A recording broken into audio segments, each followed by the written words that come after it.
네, 성경의 맥을 잡다 36번째 시간입니다. 오늘은 큰 잔치의 비유와 세천사의 기별 1이라는 제목으로 함께 말씀을 나누도록 하겠습니다. 여러분 성경책 누가복음 14장 16절에서 24절 말씀을 좀 찾아주시면 감사하겠습니다. 누가복음 14장 16절에서 24절에 있는 말씀입니다. 이 말씀을 갖고 한 3, 4주 동안 공부를 하겠습니다. 제가 읽어드릴 테니까 여러분 눈으로 따라 읽어주세요. 이르시되 어떤 사람이 큰 잔치를 배설하고 많은 사람을 청하였더니 잔치할 시간에 그 청하였던 자들에게 종을 보내어 가로되 오소서 모든 것이 준비되었나이다 하며 다 일치하게 사양하여 하나는 가로되 나는 밭을 샀음에 불갑을 나가 보아야 하겠으니 청컨대 나를 용서하도록 하라 하고 또 하나는 가로되 나는 소 5겨리를 샀음에 시험하러 가니 청컨대 나를 용서하도록 하라 하고 또 하나는 가로되 나는 장가 들었으니 그러므로 가지 못하겠노라 하는지라. 종이 돌아와 주인에게 그대로 고하니 이에 집주인이 노하여 그 종에게 이르되 빨리 시내의 거리와 골목으로 나가서 가난한 자들과 몸 불편한 자들과 소견들과 저는 자들을 데려오라 하니라. 종이 가로되 주인이여 명하신 대로 하였으되 오히려 자리가 있나이다. 주인이 종에게 이르되 길과 산울가로 나가서 사람을 강권하여 데려다가 내 집을 채우라. 내가 너희에게 말하노니 전에 청하였던 그 사람은 하나도 내 잔치를 맛보지 못하리라 하였다 하시니라. 이 비유의 배경을 좀 설명드리겠습니다. 이 비유는 언제 또 어디에서 쓰여졌는지에 대한 단서는 성경 본문에는 없습니다.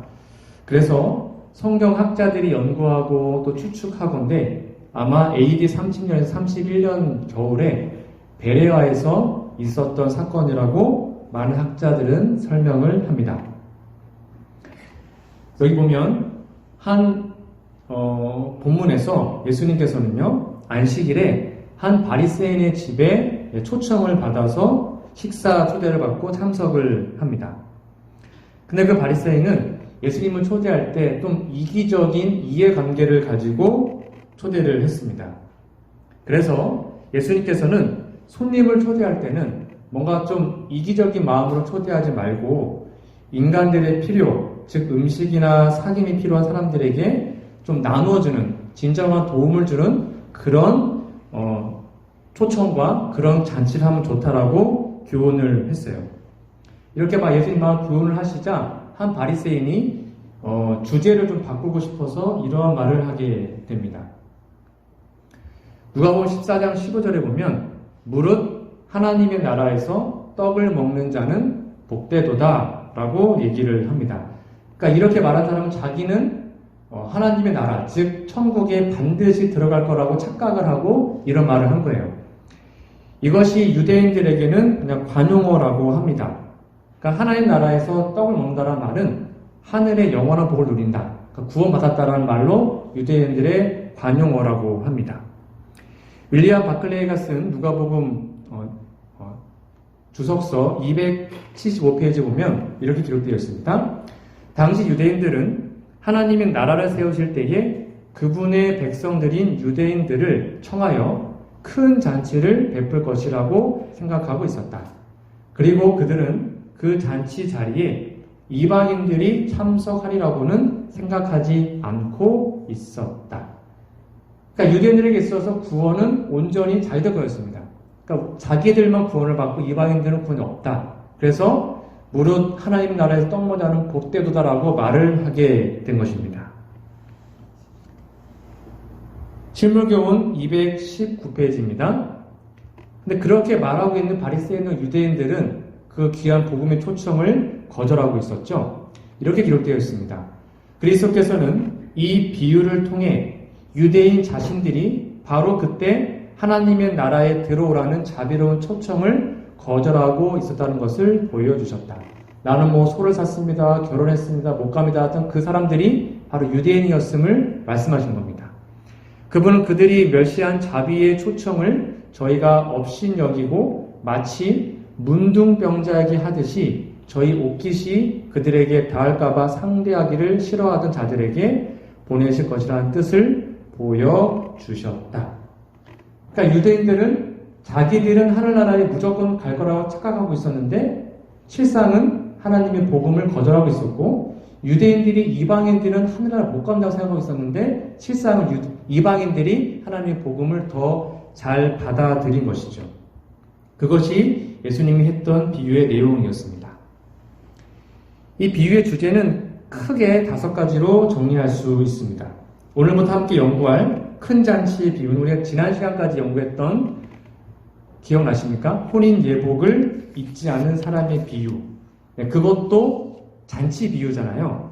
근데 유사점도 있지만 차이점도 있습니다. 그러니까 큰 잔치의 비유와 오늘 비유와 지난주에 배웠던 혼인 예복 입지 않은 비유는 차이점이 있어요. 그 차이점은 예수님께서 비슷한 이야기를 하시면서 다른 목적을 좀 더 부각시키기 위한 하나님의 뜻이었습니다. 특별히 누가복음 14장의 큰 잔치의 비유는 여기 써 있습니다. 비유의 첫 부분보다는 난 뭐 소 샀습니다, 뭐 샀습니다 이거보다는 비유의 마지막 부분이 강조되어 있습니다. 초청이 몇 번 있었습니까? 초청이 3번 있었습니다. 즉 3번의 초청 가운데 특별히 마지막 초청, 3번째 초청이 이 비유의 핵심을 이루게 됩니다. 그 기별이 바로 오늘 본문 말씀인 14장 23절입니다. 길과 산울가로 나가서 사람을 강권하여 데려다가 내 집을 채우라. 즉 길과 산울가로 나가라는 그 3번째 초청이 가장 중요한 이 비유의 핵심입니다. 길과 산울가의 사람들에게 복음의 초청을 제공한 것은 바로 스데반이 돌에 맞아 죽죠. AD 34년에 돌에 맞아 죽음으로 유대인들의 은혜 시기가 끝나게 됩니다. 70일가 끝납니다. 그리고는 그 다음부터는 이방인들에게 복음을 전하게 되죠. 즉 이방인들에게도 복음이 전해지는 것을 큰 길가와 산울가로 가라는 것으로 이 비유는 설명하고 있습니다. 그리고 우리 지난주에 배웠던 혼인예복을 입지 않는 그 비유에서는 그 잔치의 식사 시간이 오찬이었습니다. 점심이었단 말이죠. 근데 여기 큰 잔치의 비유에서는 이 잔치의 초청 시간이 만찬입니다. 즉 저녁 식사를 의미하고 있습니다. 그것은 그날의 마지막 초청이고 그리스도의 재림 전에 세상에 보내는 최후의 기별을 상징하고 있습니다. 그리고 이 비유는 다른 비유와 달리 초대받은 손님들, 우리 혼인예복을 입지 않은 비유에서는 그 손님들이 옷을 입었냐 안 입었냐를 갖고 비유의 핵심을 나눴잖아요. 근데 오늘부터 배울 비유의 핵심은 초청 기별을 전하는 종들의 활동에 대해서 더 포커스를 맞추고 있습니다. 종들이 초청을 합니다. 시내를 넘어서 길과 산울가로 확장해서 전국을 누비면서 온 세상에 가면서 이 복음을 전하게 되죠. 그래서 이 비유는 땅에 거하는 자들, 곧 여러 나라와 족속과 방언과 백성에게 전하는 세천세의 기별과 아주 긴밀한 연관성을 가지고 있습니다. 이러한 큰 틀을 가지고 오늘부터 공부를 좀 해보도록 하겠습니다.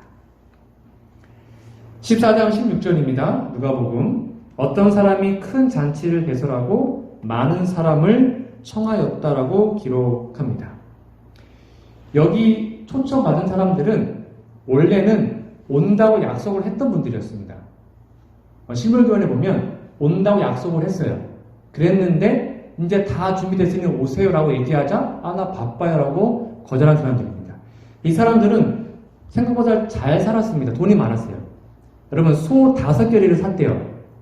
소 5결이면 10마리입니다. 요즘에 소 한 마리가 얼마죠? 큰 소가 얼마 정도 합니까? 최소한 200, 300, 몇백만 원 정도 합니다. 근데 10마리를 한꺼번에 샀대요. 그러니까 최소한 3, 4천원 있는 사람들이겠죠.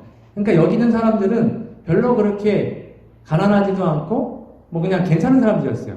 그래서 말도 안 되는 핑계로 가겠다고 말한 다음에 주인이 초청을 만찬을 다 준비하자 못 가겠다고 거절을 하게 된 것입니다.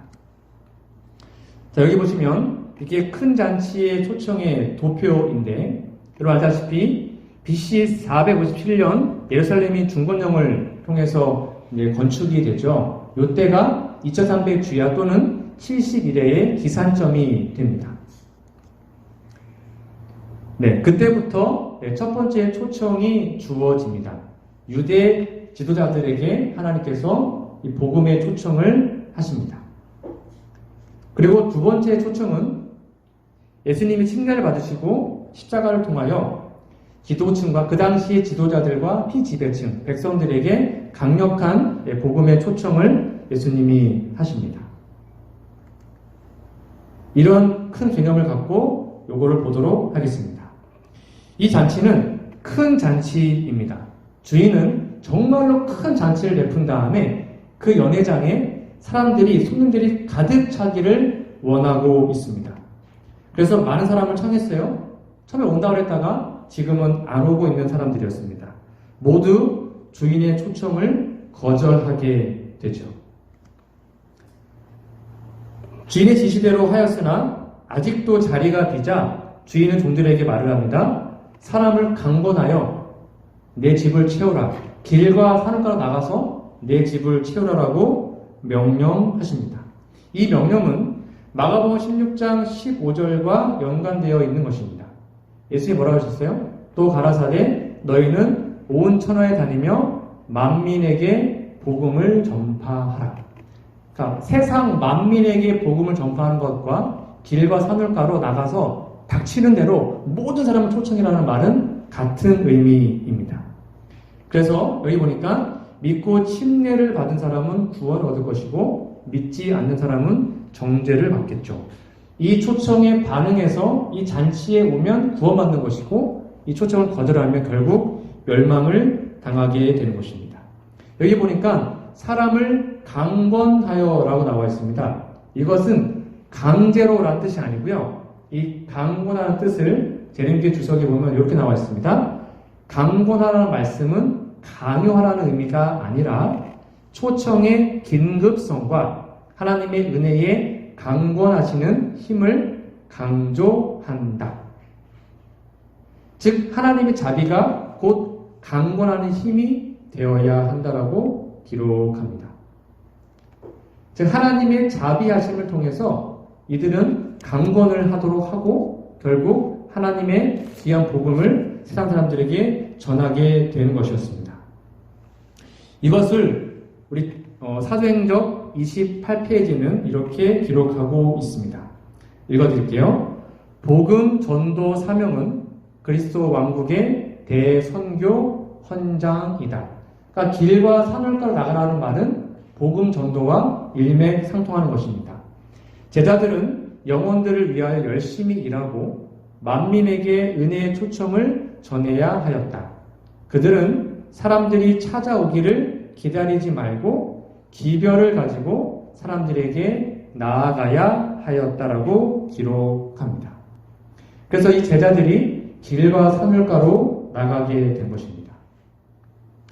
이것이 오늘 비유에서 핵심입니다. 길과 산울가. 여러분 성경책에다 좀 체크를 좀 좋겠습니다. 주인이 종에게 이르되 길과 산울가로 나가서 사람을 강권하여 데려다가 내 집을 채우라라고 하나님이 말씀하십니다.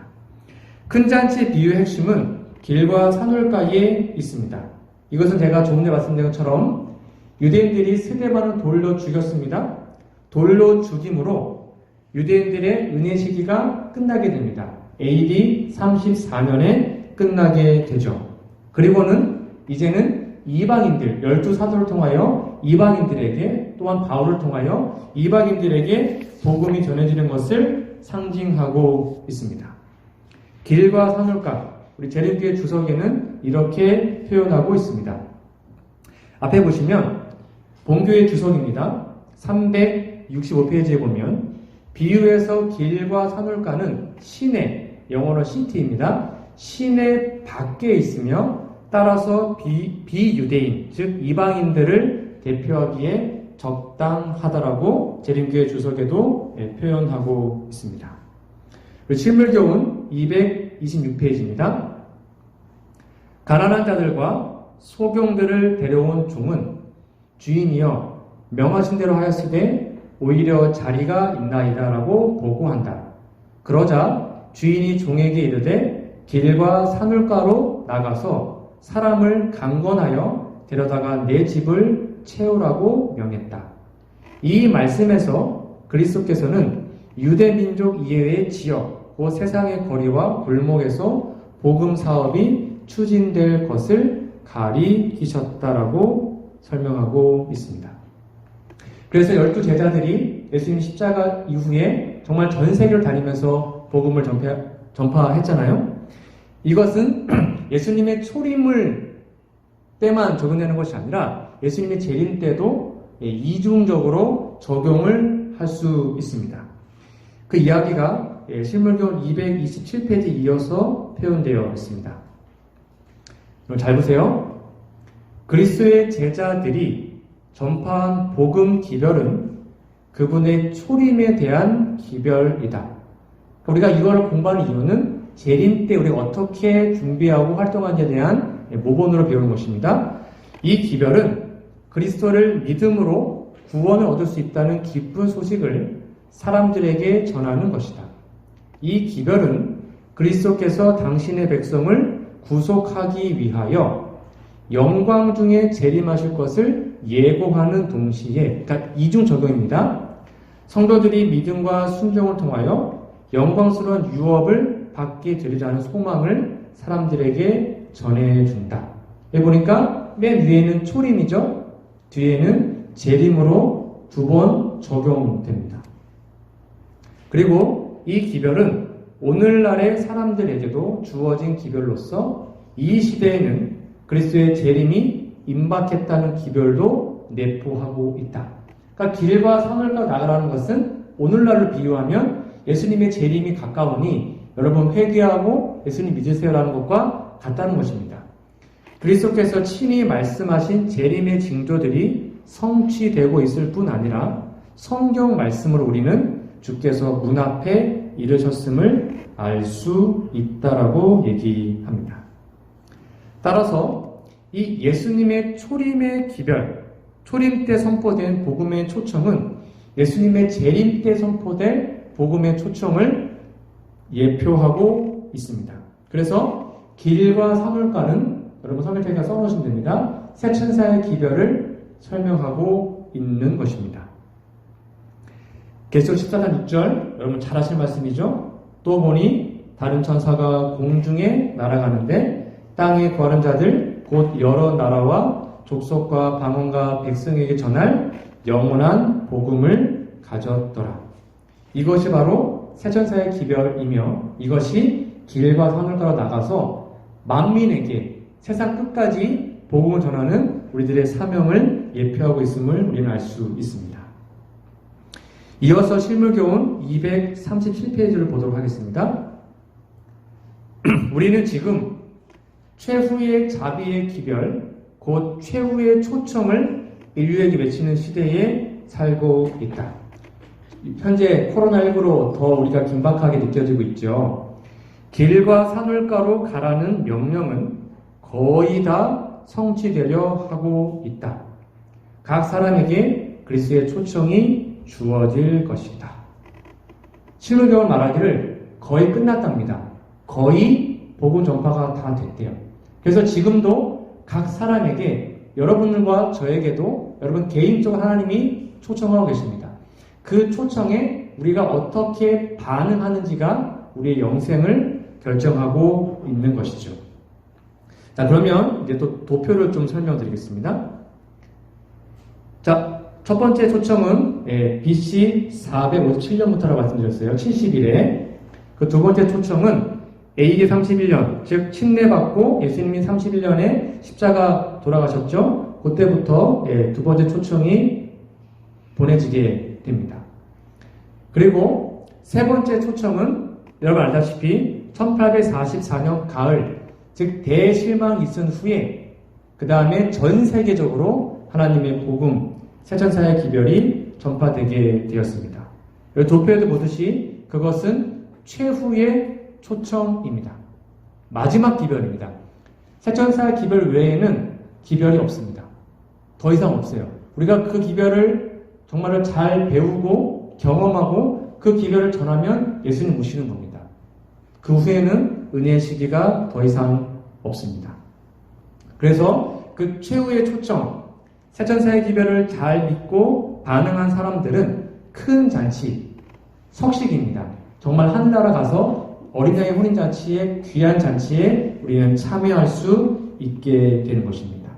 그러므로 지금 우리들은 어디에, 어느 시기에 살고 있는지를 잘 아시고 우리가 해야 할 일은 무엇인지를 정말 명확하게 이해하고 계셔야 합니다. 여러분 아마 교회 수십 년 다니신 분들은 새천사의 기별 아마 수도 없이 들으셨을 겁니다. 근데 잘 정리가 되시나요? 정말 많이 듣지 않았습니까? 근데 요거 여러분 정말 다른 사람들에게 잘 정리해서 설명할 수 있으시나요? 우리는 제7일 안식일 예수 재림교회 남은 자손입니다. 그리고 우리 재림 신도들은 우리 스스로 말하기를 이 마지막 시대에 새천사의 기별을 땅끝까지 전하는 그 마지막 사명을 띠고 이 세상에 존재한다고 믿고 있습니다. 그리고 이 새천사의 기별은 우리들의 신조를 대표하기도 하죠. 그래서 여러분 이거를 정확하게 알고 계셔야 되고 또 경험적으로 경험하고 계셔야 합니다. 여기 이런 말씀이 있습니다. 증언보감 3권 288페이지입니다. 제7일 안식일 예수 재림교인들은 특별한 의미에 있어서 파수꾼과 빛을 전하는 자들로 세상에 세움을 받았다. 실망하는 세상에 전할 최후의 경고가 그들에게 위탁되었다. 하나님의 말씀에서 놀라운 빛이 그들 위에 비치고 있다. 그러니까 저희가 전하지 않으면 이 기별은 전할 사람이 없는 것입니다. 그 다음에 중요한 말씀이 있습니다. 여러분 아마 한 번쯤은 들어보셨을 말씀이에요. 가장 엄숙하고 중대한 사업, 첫째, 둘째, 셋째 천사의 기별을 선포하는 일이 그들, 즉 우리들에게 주어졌다. 그렇게 중요한 사업이 다를 리는 없다. 다른 아무것도 그들, 즉 우리들의 주의를 빼앗게 해서는 안 된다. 우리의 모든 관심사와 우리의 모든 사업이 이 첫째와 둘째와 셋째 천사의 기별을 전하는 것이 우리 교회의 운명이고 우리 교단의 정체성인 것입니다. 이거 하지 않으면 남은 자손이 아니라는 것이죠.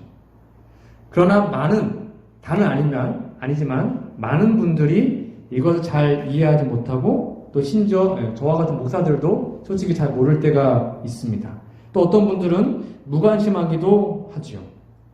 근데 오늘부터 이제 배울 건데요. 단순하게, 명백하게 이 기별을 여러분들 잘 이해하셔서 잘 적어주시고 마음에 깊이 새기셔서 다른 사람들에게 잘 전해주는 모두가 되었으면 좋겠습니다. 우리 재림교회사 책 105페이지 보면 이렇게 기록되어 있습니다. 1840년대 후반에 안식일을 지키는 재림 신도들은 첫째 천사의 기별을 임박한 재림에 대한 선포, 둘째 천사의 기별을 명목만 남아있는 일반 기독교의 배도에 대한 선포, 셋째 천사의 기별을 하나님의 모든 계명을 지켜야 할 필요에 대한 선포 등으로 이해하고 있었다. 무슨 말인지 모르시겠죠? 제가 이 도표로 또 설명을 드릴게요.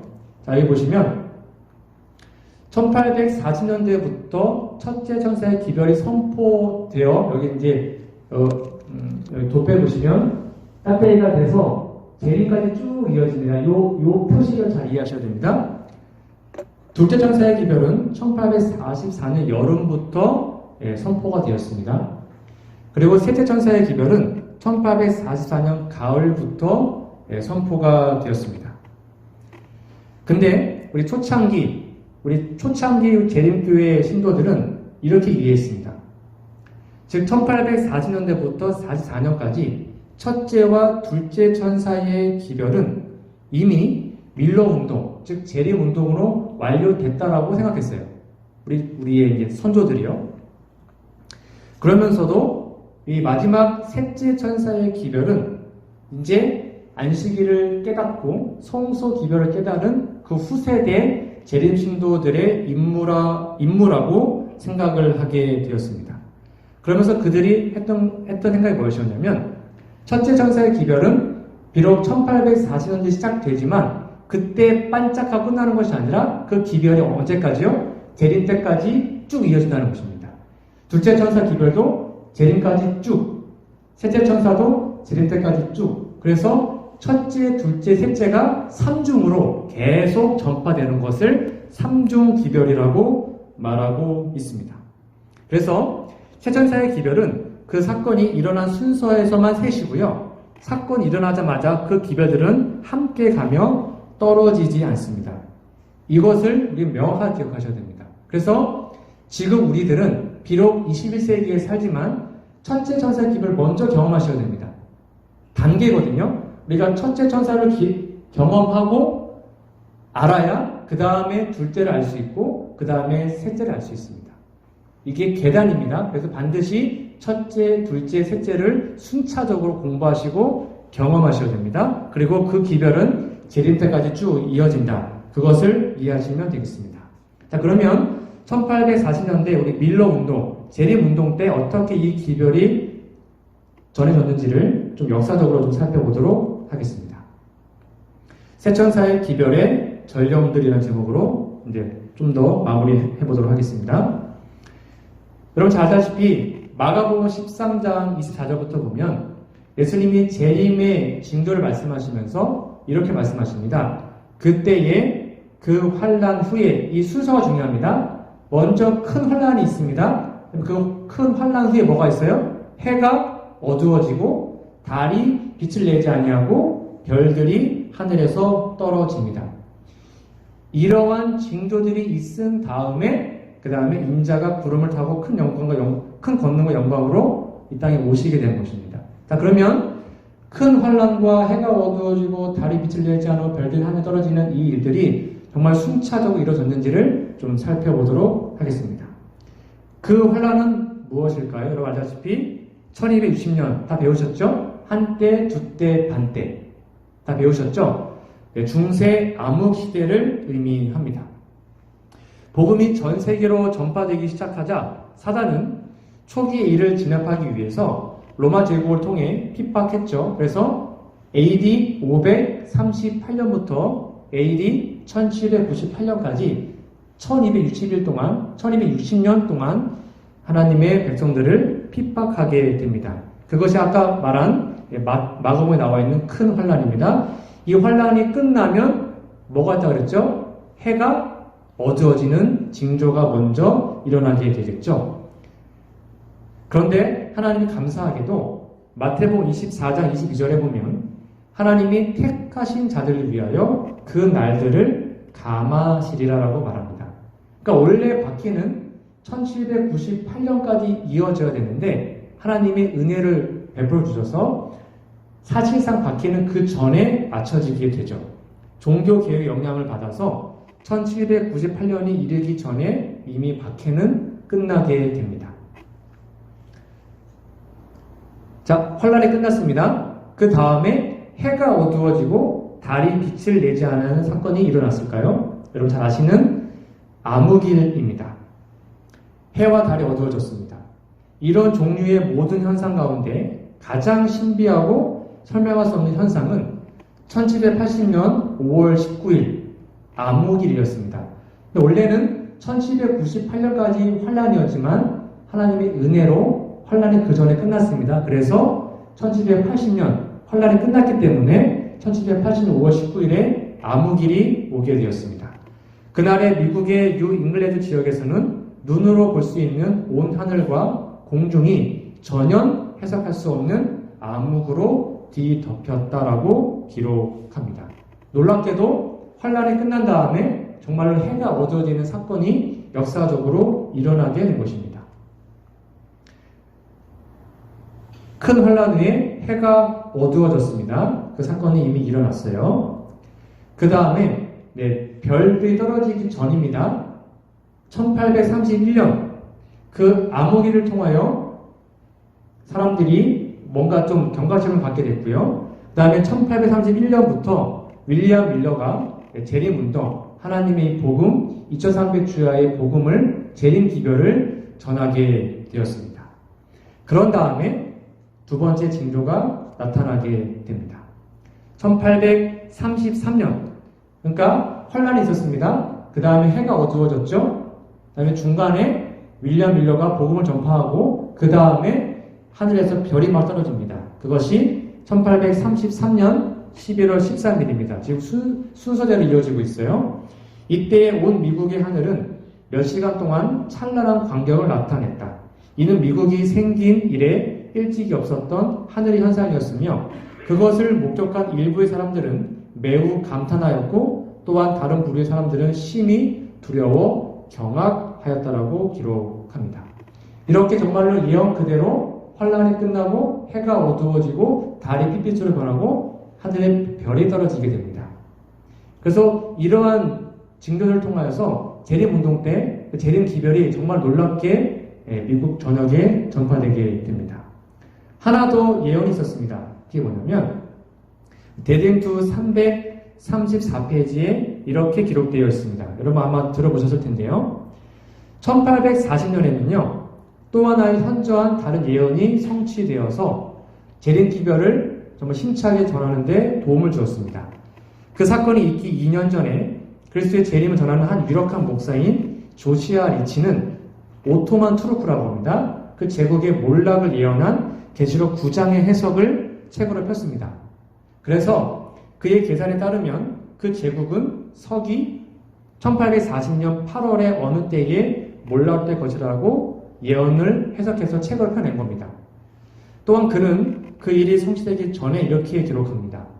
처음 기간 곧 150년이 투르크의 승인하에 이루어진 대학 오데스에 주기 전에 분명히 성취되고 391년과 15일이 처음 기간에 마치는 동시에 시작되었다고 하면 그것은 1840년 8월 11일이 된다. 그때에 콘스탄티노플에 있는 오토만 제국의 국기가 몰락될 것으로 생각할 수 있다. 나는 그 일이 분명히 그렇게 되리라고 믿는다.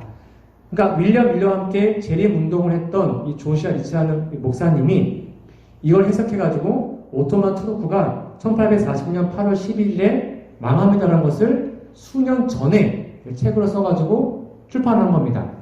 정말로 이날 망했을까요? 놀랍게도 1840년 8월 11일에 조시아 리치의 예언의 해석대로 오토만 제국이 몰락하게 됩니다. 이렇게 예언이 성취되는 걸 통해서 재림기별이 순식간에 전 세계에 전파되게 된 것이죠. 자, 이제 정리해 볼게요. 큰 잔치의 초대입니다. 교황권이 538년부터 큰 환란이 있었습니다. 큰 환란, 1260년 동안. 그런데 감사하게도 1517년 종교개혁을 통하여서 그 날들이 가해지게 됩니다. 환란이 빨리 끝나게 된 것입니다. 그런 다음에 1517년 환란이 거의 끝나게 되자 1780년에 암흑일, 해가 어두워집니다. 그리고 1831년부터 밀러가 재림운동을 하게 됐고, 그 다음에 이제 별이 떨어지는 1833년에 그 일이 이루어지고요. 1840년에는 바로 오토만의 멸망, 오토만 투르크의 멸망으로 그 당시 재림운동이 순식간에 전파되게 되었습니다. 이것이 초창기 우리 재림 선조들이 겪었던 경험이었습니다. 자, 그러면 제가 이제 다음 시간부터 첫째 천사의 기별을 함께 공부할 텐데요. 여러 나라와 족속과 방언과 백성에게 전하는 그 영원한 복음이 무엇인지를 다음 주부터 이어서 하겠습니다. 이것이 어떻게 길과 산울과 연결되는지를 다음 주에 이어서 하도록 하겠습니다. 잠시 기도하겠습니다. 하나님, 우리 아버지, 오늘 3일 기도 주의 말씀을 통하여 저희들이 이 마지막 시대에 전해야 되는 세천사의 기별과 우리의 사명을 다시 한번 알게 해주시니 감사합니다. 저희에게 맡겨주신 이 귀한 사명을 저희가 죽기 전에, 예수님 재림하시기 전에 최선을 다하여 전하고 먼저 우리가 경험하는 귀한 시간이 될 수 있도록 도와주시옵기를 예수님의 이름으로 간절히 기도합니다. 아멘.